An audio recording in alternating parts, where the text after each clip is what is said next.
Sakira wanci lingsir, Ratu Arum karek balik di kebon. Balikna rada elat, ngadon nguneur heula jeung Nyi Iting ngalalalab rumah. Kuminengna ngadahar lalab rumah, Ratu Arum geus katumanan lamun dahar kudu aya lalab. Ngan ari kana jengkol jeung pucuk gedang mah teu beukieun. Tapi barang rek unggah ka imah, lebah golodog katingali aya haseup hideung ngahalangan. Ratu Arum kerung, bari nyidik-nyidik. Kurang ajar, aya nu nunda lulut sajodo. Awas ya, diwarah ku aing. Gerendeng Ratu Arum, haseup hideung ditepak, ngadadak leungit sapada harita. Ratu Arum asup ka imah, kasampak Ambu Esin keur ngemprong niupan seuneu. Nyai, tadi teh aya nu ka dieu duaan. Maksudna marek nepungan Nyai. Lantaran Nyai nasuwung maranehna teh baralik deui. Cek Ambu Esin, gentak bebeja kanu anyar datang. Keke, saha kitu Ambu? Ratu Arum curingha, bisi bae Jang Ahmad atawa Jang Sugih nu kadarinya. Eta Jang Kusnadi dibarengan ku Jang Aday. Bari sakalian mihape kadaharan keur ilaing cenah. Kamu teh ditunda we di jero di deukeut lawang kamar. Walon Ambu Esin ngabejakeun ngaranna lalaki nu datang ka imahna. Ratu Arum teu ngomong deui, terus bae ngojengkang ka jero, nya bae deukeut lawang kamarna aya kadaharan, samalah mah aya kana opat rupana. Ngan di antara opat kadaharan aya hiji nu tembong lun haseup hideungan. Nyata kadaharan nu dicampur ku bakal ti Bahruk mah. Ratu Arum asup ka kamarna teu lila kaluar deui. Kadaharan dibawa ku Ratu Arum. Ambu, ieu lebar ke tuangan. Ku abdi mah moal seep. Ongkohan kirang kalanep di tuangan siga kieu mah. Cek Ratu Arum bari nunda tilu rupa kadaharan kahareupeun Ambu Esin. Abdi bade teras ka jaman. Cek Ratu Arum, teu nungguan jawaban ti Ambu Esin, terus bae kaluar ti imahna bari mawa kadaharan nu aya lulutan. Sakira wanci tunggang gunung, bahkune saanak bojo karek rengse dalahar. Bahkune keur nglepus udud bari nying hareupan hau. Ambu Esin keur meresan wadah kana boboko arek dikumahan katampian ari Ratu Arum keur aya di kamarna. Di luar kadenge jalma pating gorowo marengan sora suku anu bugbleg kana taneuh lalumpatan. Bahkune gentak kaluar awahing ku panasaran. Kek. Aya naon ieu Jang Basri? Batur-batur eta pada lalumpatan kitu. Cek bahkune marengan Jang Basri ngaliwat kadinya. Oh eta bae muninggan odang kapur ti pakandangan. Oh jadi urang lemur milu ngobrot sakadang muning. Temal Jang Basri nuluykeun deui leumpangna. Bahkune ukur ngahuleung. Sabab muning bikanggan gan odang depan sakitu badag ngabugigan. Minangka muning kameumeut gan odang. Dicangcang ku tambang badag kitu di kandangna kacida kewegna. Kacaritakeun urang lemur ampir kabeh lalakina mari lungudag muning gan odang. Nu lumpat kabeh tongo. Jalma-jalma pada helok tambang badag nu nyangcang sakadang muning bisa pegat. Pon kitu deui kandangna bisa rujat ditengar ku sakadang munding. Ari sakadang munding terus bae lumpat kabeh tongo teu nolih ka jalma-jalma nu pating gorowok bari lalumpatan ngudag munding. Nu marengan papaliwat jeung sakadang munding laluncatan nyalametkeun dirina. Sabab sakadang munding kawas bayangan susurudu kanu ngahalangan. Sakadang munding leo kakenca muru ka hiji imah. Munding nyuruntul ka lebah panto. Jedak ulu munding dengar panto. Brak panto ngageblag locot tina engselna. Nu araya di jero imah pating gurubu pating korejat awahing kureuwas. Ari eta imah tayalian imah Kusnadi.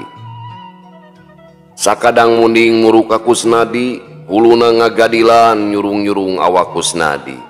Blug Kusnadi ngajengkang kasurungkeun ku sakadang munding. Puguh bae Kusnadi ka cidasoakna. Panona nepi ka buncelik. Tolong! Kusnadi gegerewekan minta tulung.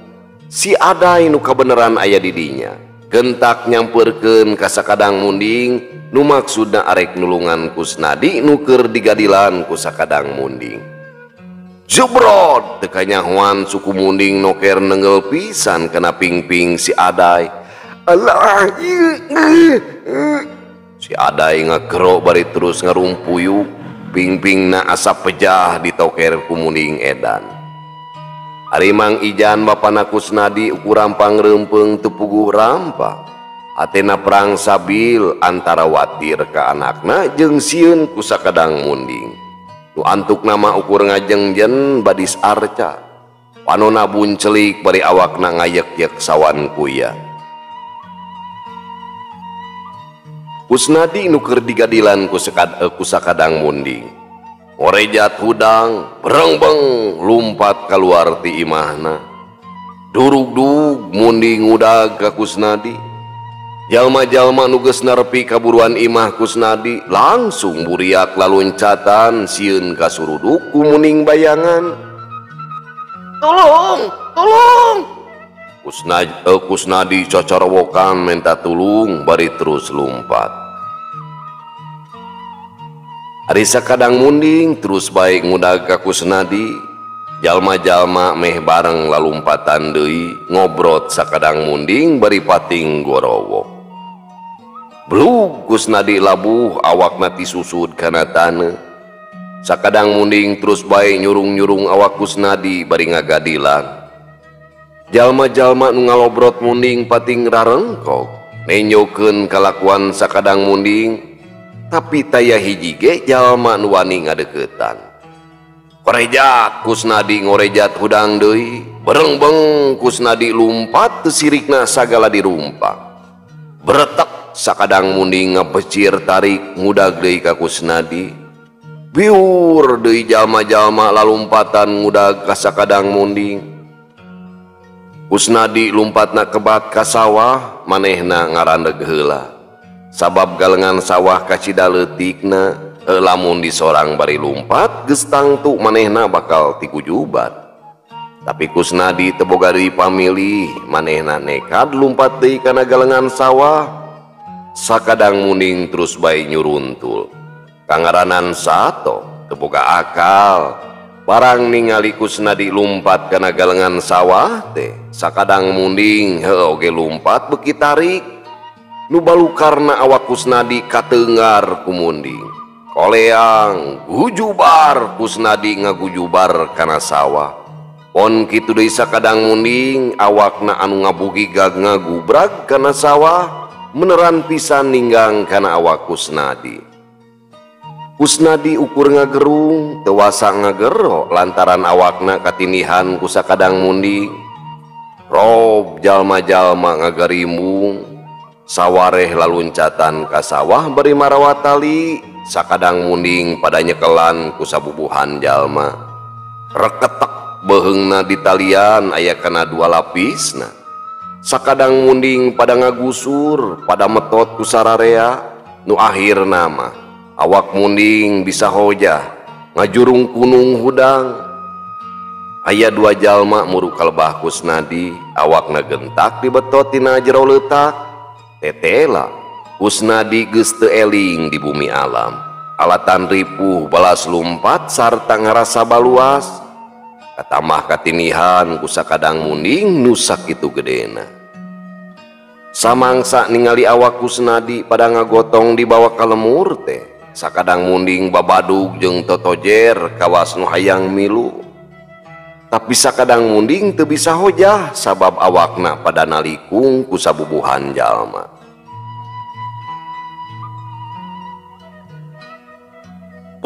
Asa helok ieu ku ieu kejadian euy. Tapi ka aya munding ngamuk ngobrot ka jalma. wah oi munding teh kasandingan dedemit. Di jalma bari lempang nuturkeun baturna nuker ngagarotong awak Kusnadi. Sarua sia uing ge asa teka arti ku pikir euy. Bisa wae ka ancikan dedemit. Ngan tapi nah anu diobrotna ukur Jang Kusnadi. Coba gerak wilayah lenyepan. Di kandang kan odang ka imah Jang Kusnadi teh sakitu jauh na apana. Tapi sakadang muning kawas apal ka imah Jang Kusnadi nyaan kacida aheng na ieu kejadian teh. Temal baturna bari gogodeg awahing ku baluweung. Salemur nagrak hampir kabeh nyaritakeun perkara Kusnadi anu diobrot ku sakadang munding. Anu sabenerna mah eta teh kabeh polah Ratu Arum samang sabebeja are kacai. Ratu Arum terus bae indit ka kanang mundingan odang. Ku pangawasana Ratu Arum nibankeun runcang salawe beunang bahrukma ka sakadang munding. Anu tumerapna sakadang munding jadi edan terus bae nyusud ka imah Kusnadi. Kangaranan satoker beget sarua kawas manusa taya nu bisa ngahalangan najan kunaon bae oge. Dina poe isukna sakira wanci haneut moyan Ratu Arum keur aya di kebon Juragan Tarma dibarengan ku Nyi Iting. Dina poe eta pagaweanana Mupu Jagong nu geus manjing di ala. Kebon Jagong Juragan Tarma kawilang lega pisan.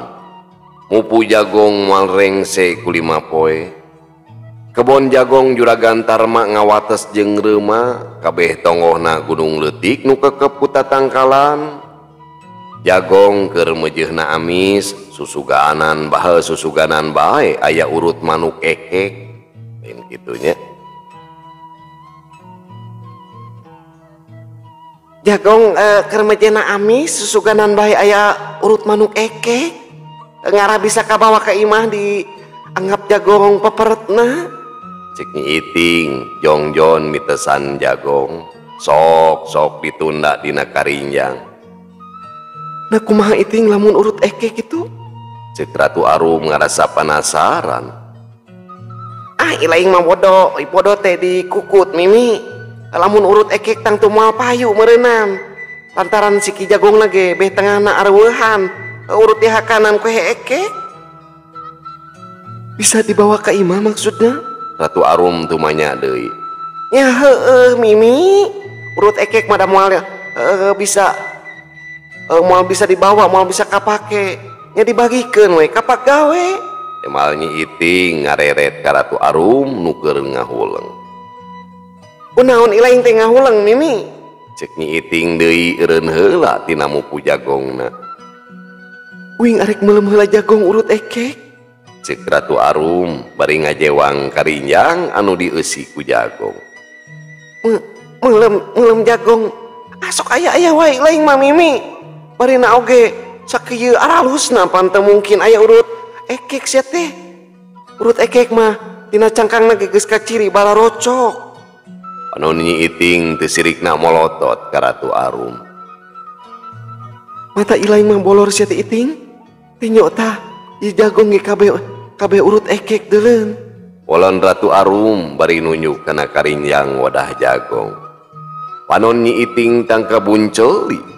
Nyata pisan lamun Jagong dina karinjang Ratu Arum kabeh ge barocok urut ekek. Keke wing masa teu ngarti teh. Urang teh Mupu Jagong teh pan babarengan. Tapi Jagong nu diala ku ilaing mah nah jadi loba urut ekek kan. Nyi Iting teu sirikna ngebelel-belelkeun panonna ningali kana karinjang Ratu Arum. Tapi anger Jagong meunang ngala Ratu Arum barocok urut ekek. Nyaho teuing Iting, mun teu nanyakeun ka uing. Tanyakeun satika ekek. Ratu Arum ini tidinya bari mawa karinjang Jagong. Teu nolih di ka Nyi Iting nu gawena ukur molohok. Ratu Arum lempangna kebat ka sisi reuma. Karinjang Jagong ditunda terus bae neangan pangpung garing keur sulu. Teu lagi pangpung garing geus ngagarunu ku Ratu Arum di entepan kawas keur dihau. Curug Ratu Arum diantelkeun kana sulu. Gur seuneu hurung ngababela ngalentaban pangpung garing. Sanggeus ruhai jagong dipesekan cangkangna. Sup jagong meunang mesekan teh diasupkeun kana luhur ruhak durukan. Heuleut sawatara waktu jagong sakarinjang geus dibeuleum kabeh. Ratu Arum ngadekul ngahanca beuleum jagong nu keur mejeuna aramis. Gorobas di luhur mah kadenge pating gorobas. Lol aya sakadang bagong kadinya nyamperkeun ka Ratu Arum. Bagong aya kana opatna bari jeung bararadag deui. Ratu Arum mencerong ka sakadang bagong bari pok nyarita. Kunaon sia? Hayang? Mangke uing heula sia teh? Ratu Arum nuluykeun deui ngadahar beuleum jagongna. Ari sakadang jagong siga nu ngarti opatanana darepa sakarinjang bea kabeh ku Ratu Arum ukur tinggal tololna nu pabalata. Hajuk sia, hayang jagong mah ngalangan ulah diacak-acak. Kudu ngalat di jajaran deket reuma. Inget, hiji bagong kudu ngalat satangkal. Cik Ratu Arum cumarita kawas ka manusa. Sakadang bagong carengkat pating laleos tetela. Sakadang bagong aya kana puluhna. Pating gorobas ti luhur mah samangsa bagong arasup ka kebon jagong. Nu keur mupu jagong barirat lalumpatan. Yang idoi nu jadi kokolot di kebon sarua bing brit awahing ku sieun. Kitu deui Nyi Iting lumpat ti buburanjat nuturkeun nu sejen. Teu inget ka Nyi Mimi pokona. Ratu Arum gewat bae indi ti sisi reuma. Lempang ngalenghoy bari mawa karinjang kosong asup deui ka kebon jagong. Ocapkeun sakadang bagong nu keur ngaranjah kebon jagong. Ngala jagongna ti jajaran anu deukeut ka reuma. Sakumaha omongan Ratu Arum tiap bagong ukur ngala satangkal. Sanggeus puluhan bagong kabagian kabeh terus bae baralik deui ka leuweung. Ari Ratu Arum culang cileung sabab di kebon geus taya sasaha. Ratu Arum ngawatek pangawasana. Jagong nu masih kene aya dina tangkalna ngadadak geus araya dina karinjang. Taya hiji ge nu nyesa kabeh geus minuhan karinjang jagong. Samalah mah tolol jagong urut meuleum Ratu Arum sarua geus aya dina jero karinjang. Ratu Arum nyokot dua karinjang anu dieusi jagong urut ekek. Les Ratu Arum ngaleungit ti dinya. Jang Idoi dibaturan ku dua pagawena lalaunan asup ka kebon jagong. Panon Jang Idoi rurat reret tinggalian tangkal jagong. Imet pisan Jang Idoi coloho sabab taya hiji ge tangkal jagong nu jagongan kene. Ngan barang ningali kana karinjang tetela geus parinuh dieusi ku jagong. Jang Idoi terus bae mapayan ka sakuliah kebon jagong. Tetela geus kaala kabeh jagongna araya dina jero karinjang. Sajongjonan mah Jang Idoi ngahuleng asa teu kaharti ku eta kajadian. Ngan barang nepi ka sisi reuma aya sababaraha jajar tangkal jagong anu rarebah. Tapi taya hiji ge jajaran tangkal jagong anu diacak-acak. Ieu mah urut sakadang begu, tapi aneh teu diacak-acak. Nya ge ledeg rarebah tangkalna. Tapi dihancana unggal jajaran. Jang Idoi ukur gogodeg bari ngusapan tarangna. Jang Idoi leumpang deui mapayan jajaran tangkal jagong. Sidik pisan lamun kebon jagong anu sakitu legana jagongna geus kaala kabeh ngan barang ningali kalebah karinjang anu misah tina karinjang sejena. Panon Jang Idoi buncelik atra pisan ti jero karinjang pinuh ku tolol jagong harideung tapak meuleum. geus teu bae lamun bagong nu ngaranjah ka kebon lain bagong biasa tapi bagong siluman. Itu pamikir Jang Idoy mangsa harita. Sabab ningali jagong teu pupugu geus araya dina karinjang teu mungkin ku jelema mah, tapi geus pasti pagawean siluman. Pon kitu deui samangsa ningali tolol urut beuleum jagong dina karinjang mah beuki gede payakinan pikeun Jang Idoy lamun siluman bagong nu boga pagaweanana. Duh atur nuhun Eyang Bagong, tos mantuan ngadamel jagong dugi karengse sadayana. Padahal mah atuh pilih hoyong beuleum jagong deui mah mangga teh teuing Eyang Bagong. Itu pok-pokanana Jang Idoy bari panonna neuteup ka luhur mah. Dina hiji poe ka imah ambu esin kadatangan Jang Sugih nu taya lian ngabejaan ka Ratu Arum pikeun latihan dongeng make pamirig. Ari waktuna mah pasosore dina wanci mengok atawa sakira jam 3 sore. Ratu Arum kacida atuheunana manehna ge bebeja ka Jang Sugih lamun rek mawa Nyi Iting pikeun maturan dirina samangsa latihan dongeng. Gancangna carita sakira wanci mengok Ratu Arum kairing ku Nyi Iting datang ka imah Jang Sugih. Ari imah Jang Sugih geus dihususkeun pikeun latihan dongeng. Ari garwa Jang Sugih dipindahkeun ka Ciangsana, maturan biangna Jang Sugih nyaeta Umi Encung. Euleuh pamiarsa sadayana waktosna parantos teu nyekapan deui. Cag urang tunda di hanjuang siang, urang teu di haneulem sieum, paranti nyokot ninggalkeun mangsa datang ka sampeur deui.